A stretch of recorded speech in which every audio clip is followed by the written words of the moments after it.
Seguimos. Hablamos entonces de los géneros del Antiguo Testamento, hablamos de las historias, la poesía lírica, los subgéneros en el libro de los Salmos. En el Antiguo Testamento también hay poesía disputativa, o sea, poesía hasta cierto grado filosófica, como encontramos en los libros de Job y el libro de Eclesiastés. No es necesario abordar mucho ese tema. Ustedes, yo me imagino, ya han leído esos dos libros y saben muy bien que, por ejemplo, el libro de Job es un libro en el que el autor o el carácter principal, Job, alega su inocencia delante de Dios y de hecho protesta su inocencia y quiere enfrentar a Dios y defender o preguntar por qué está sufriendo de la manera como está sufriendo. Bueno, seguimos.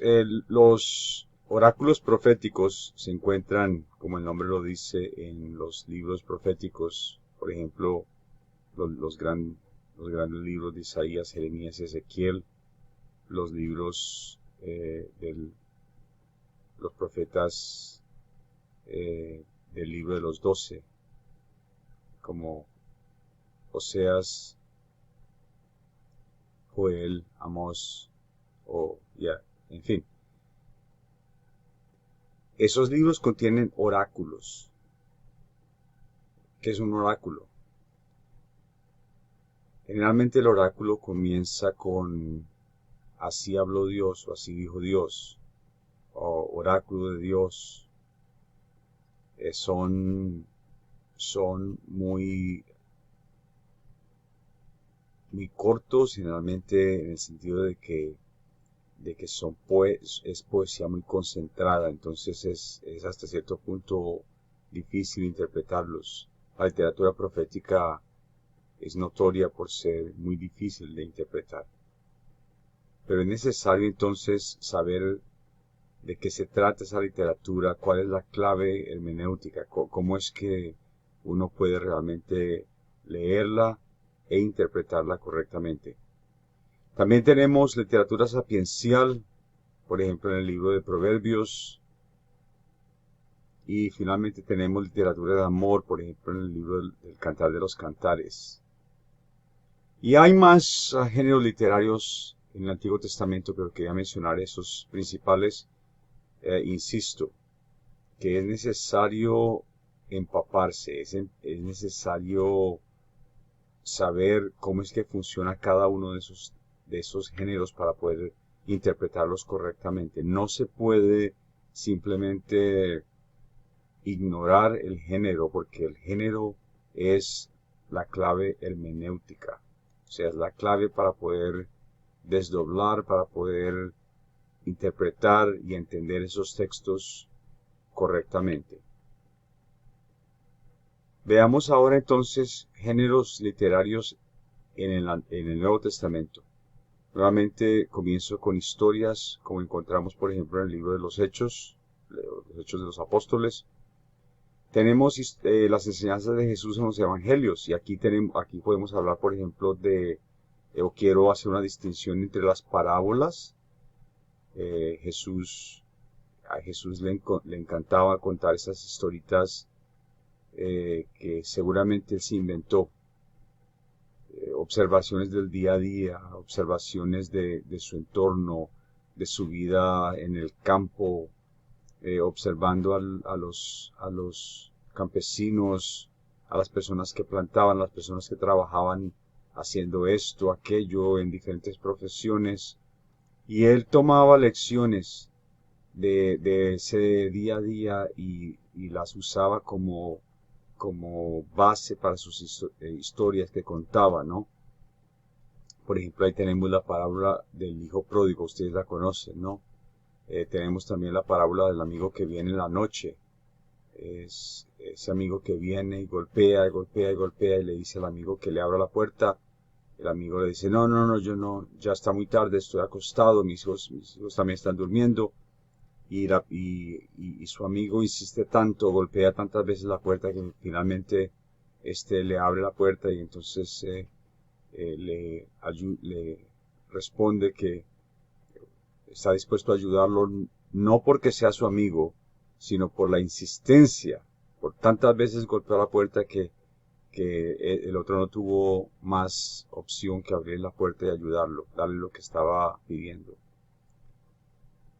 Entonces son historietas, son historias, son esas, no se puede hacer realmente doctrinas firmes de esas cosas, porque son historias que Jesús posiblemente usó en diferentes contextos, y las contó muchas veces, y son historias, una vez más, que es necesario, es menester saber cómo funcionan las parábolas para poder de alguna manera interpretarlas correctamente. Ahora vienen las enseñanzas directas de Jesús. Por ejemplo, tenemos el Sermón del Monte en el Evangelio de Mateo, capítulos 5 al 7.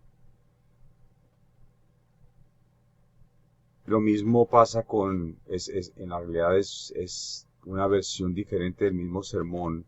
En el Evangelio de Lucas, Jesús no predica en una colina, sino que predica en una planicie, sermón de la planicie en Lucas 6. Entonces ahí, fíjense que hay una diferencia entre las enseñanzas directas, por ejemplo, lo que el Señor Jesús dice a respecto de ser un seguidor, de ser una persona que ama a Dios y que quiere vivir de la manera como a Dios le agrada. Las enseñanzas directas en el Sermón del Monte o Sermón de la Planicie, comparadas con las parábolas, que son, digamos, una forma circular, una forma no directa de enseñar. Tenemos también las cartas, por ejemplo, las cartas de Pablo, y yo ya mencioné anteriormente en otra presentación que las cartas de Pablo son literatura ocasional. Quiere decir, las cartas de Pablo fueron escritas para tratar temas específicos de las iglesias que le habían escrito a él o que de alguna manera Pablo se había enterado de los problemas que había en esa comunidad y decidía escribirles una carta. Y por eso, por ejemplo, tenemos las diferencias, no son en la realidad diferencias de opinión. No es que Pablo se estuviera volviendo loco, estuviera esquizofrénico, diciendo una cosa aquí, otra cosa allá, sino que es más bien la situación, el contexto, la ciudad a la que le estaba escribiendo. Y por eso hay que usar mucho cuidado, hay que tener muchísima prudencia al usar estos textos. No se pueden hacer doctrinas, especialmente doctrinas que van a hacer daño, porque el carácter ocasional de las cartas requiere que ellas sean tratadas con mucho cuidado, con mucha discreción.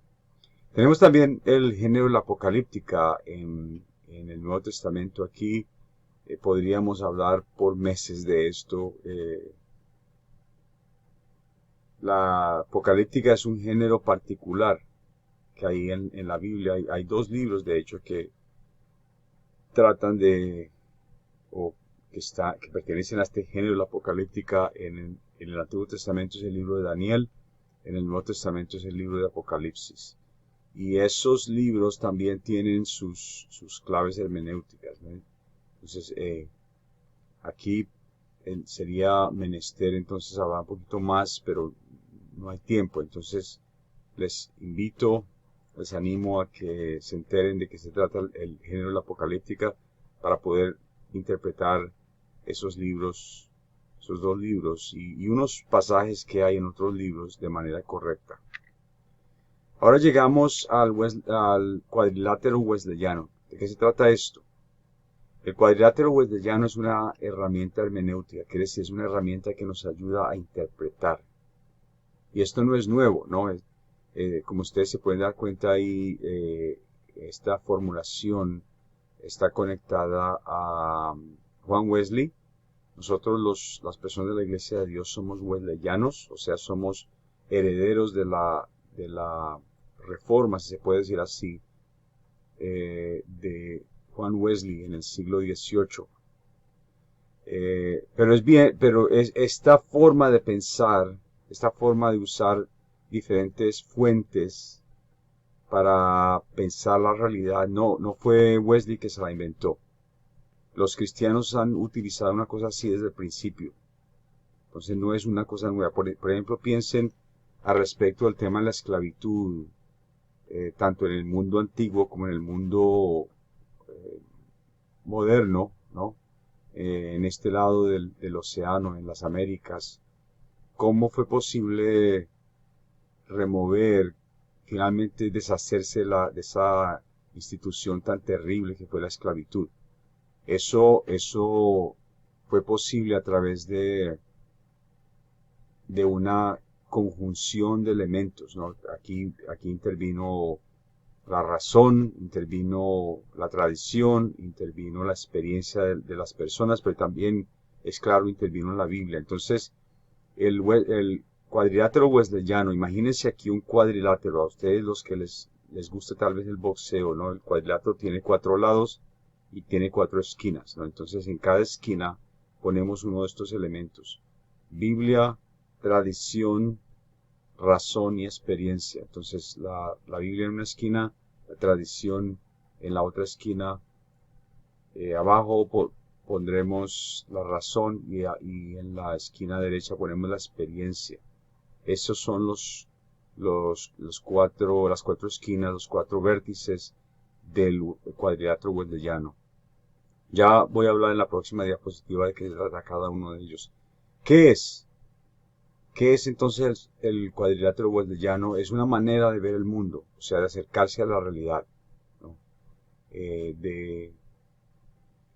Cuando vivimos en un mundo muy complejo, entonces usamos estas cosas para poder entender nuestro papel, el papel que nos corresponde como cristianos, como seguidores de Jesús. Entonces es una manera de acercarnos a la realidad y es en ese sentido un instrumento muy útil, ¿no? Porque podemos usar estas cosas para poder entender un tema, para poder entender una situación, un evento, una experiencia. Lo que no es el cuadrilátero wesleyano es una receta, o sea, aquí no podemos decir ponga 5 gramos de Biblia, ponga 3 gramos de tradición, 2 gramos y medio de razón y 4 gramos de experiencia, revuélvalos bien, sacúdelos bien, póngale un poquito de azúcar y ahí tiene la solución a su problema. No funciona así. No es una receta, sino que es más bien un instrumento. Entonces, hablando de los 4 lados, tenemos el vértice izquierdo superior, en ese ponemos la Biblia como revelación de Dios, y es claro que aquí no hay mucho mejor dicho, hay muchísimo que decir. Es la revelación de Dios, ¿no? La Biblia la tomamos como palabra de Dios. Pero como se puede pensar, ella no tiene respuestas para todos los problemas, para todos los eventos, para todas las situaciones que los seres humanos enfrentan. Entonces, por ejemplo, piensen ustedes en la genética, ¿no? Hoy en día los avances de la genética permiten que hoy en día se pueden escoger los trazos que un bebé, que una persona va a tener, si va a tener tanta estatura, los ojos de qué color, si va a tener una disposición para la música, para el deporte, en fin. ¿Qué nos dice la Biblia al respecto de eso? Bueno, en realidad yo diría muy poco o tal vez mucho, pero la Biblia por sí misma no nos da una respuesta específica, ¿no? Entonces la tradición la ponemos en el vértice superior derecho.